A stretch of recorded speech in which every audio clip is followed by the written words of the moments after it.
Olha, o estado do Piauí registrou um desempenho muito bom no desenvolvimento de políticas que combatem a desigualdade.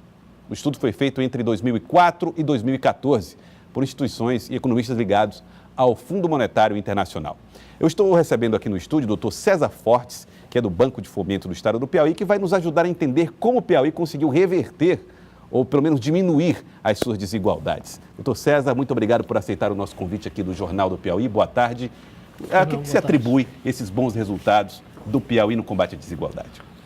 Antes de mais nada, não foi de todo surpresa, porque o economista Ricardo Paes de Barros fez uma pesquisa similar, acho que está até mais profunda, há cerca de um ano atrás, ele apresentou ao governo do estado uma série de resultados.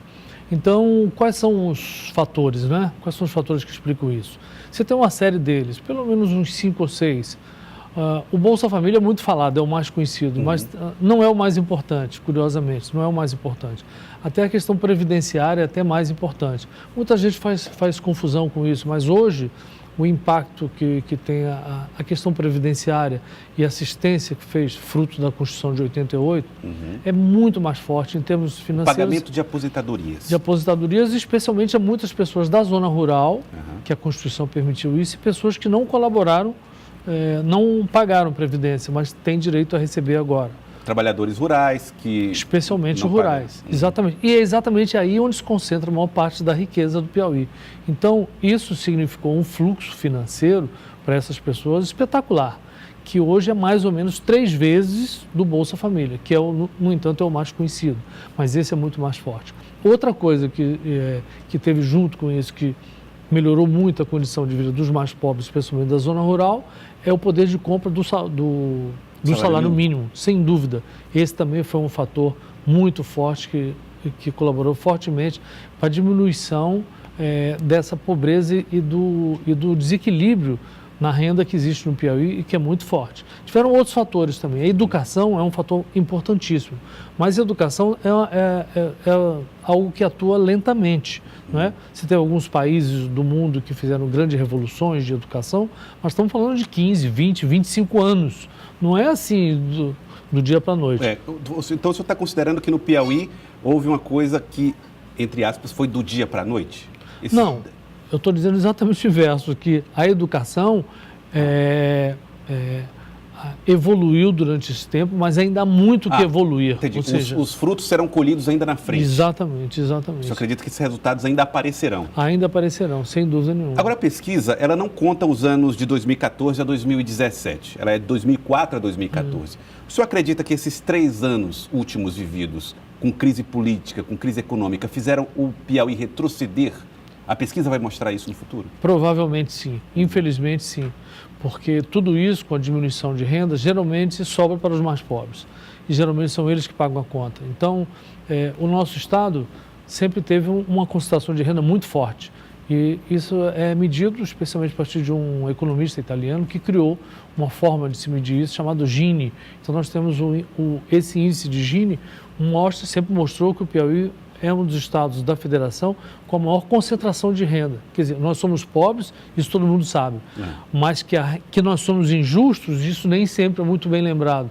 E nós somos muito injustos, ou seja, nós temos um padrão aqui, as pessoas que recebem, que corresponde aos 5% da faixa mais elevada, recebem e têm um nível de vida muito elevado, especialmente se comparado aos mais pobres. Se você pegar os 50% mais pobres do Piauí, você encontra é aí que você encontra realmente a miséria, né? Quer dizer, tivéssemos uma melhor distribuição de renda, e esse seria uma das coisas que melhoraria muito o nosso padrão de desenvolvimento. Entendi. Bom, o senhor citou, todos os exemplos que o senhor citou, educação, previdência, Bolsa Família, tudo isso está em volta disso está a política. A iniciativa privada, o capital privado, participa muito no desenvolvimento desses números? Quando é que nós vamos ver o capital privado fazendo a diferença no estado do Piauí? Olha, ele participa, mas evidentemente, na maioria das empresas privadas, o benefício fica para uma quantidade pequena de pessoas, não é? Se a gente pegar, por exemplo, na questão dos cerrados, o cerrado já é uma realidade com alguns milhões de toneladas de grão sendo produzido. Isso é bom para a região? Óbvio que é. Mas os benefícios não são distribuídos de maneira igual, não é? Então, do ponto de vista de concentração de renda, ele não mexe muito, não afeta muito, né? Já tem outros tipos de atividade, por exemplo, a fruticultura é muito boa, a fruticultura gera muito emprego e melhora muito, mas só que não é o nosso forte ainda. Entendi. Nessa área, né? Então, o capital privado, quanto mais gerar emprego, mais contribui para a diminuição de desigualdades. Exatamente. E não é o caso ainda do Piauí. O que não é o caso ainda dos cerrados, por exemplo, né? Então, mas o aspecto de educação que nós falamos antes, ele é muito, muito importante, que ele cria essas bases para que a longo prazo a gente possa melhorar a nossa situação e, consequentemente, melhorar a distribuição de renda. Sem educação fica muito difícil você conseguir reverter determinadas coisas do estado do Piauí. Na avaliação do senhor, doutor César Fortes, o Piauí acertou o caminho de 2004, quando a pesquisa começa para cá? O caminho é esse? Podemos continuar nesse ritmo? Olha, nós enfrentamos a maior crise econômica e política de toda a nossa história, né? Então, os dados que nós temos mais recentemente mostram uma espécie daquele pau de sebo. Eu vejo muito isso com o pau de sebo, onde todo mundo tenta subir, mas está todo mundo descendo. Então, os dados últimos mostraram que o Piauí foi um dos que menos desceu, portanto, é como se fosse invertido. É quem menos teve prejuízo com a queda, mas todos estão escorregando. Quer dizer, a crise não é boa para ninguém. Infelizmente, aqui no Brasil, a crise ainda protege um grupo pequeno, chamados grupos rentistas. Quem são esses? Não são aqueles que fazem a produção girar, mas são aqueles que emprestam dinheiro, que empregam altas taxas de juros. Não é a pessoa que bota dinheiro para abrir uma empresa, para abrir uma padaria. Não, ele bota dinheiro para emprestar. Ele bota dinheiro no banco para fazê-lo render. É uma agiotagem oficial. Não é? E esses estão conseguindo, porque o Brasil ainda oferece uma das maiores taxas de juros do mundo, apesar de estar decaindo ainda, ela é muito elevada. Então você tem um número enorme de pessoas que poderiam estar colocando o seu recurso em atividades produtivas, gerando indústria, emprego, comércio, etc. Mas não, eles estão colocando onde o capital é mais rentável. E onde que ele é mais rentável? Emprestando. Emprestando, fazendo uma agiotagem oficial. Então, hoje é mais ou menos fácil de você conseguir pegar o dinheiro que você tiver e emprestar, obtendo um rendimento de 0,8%.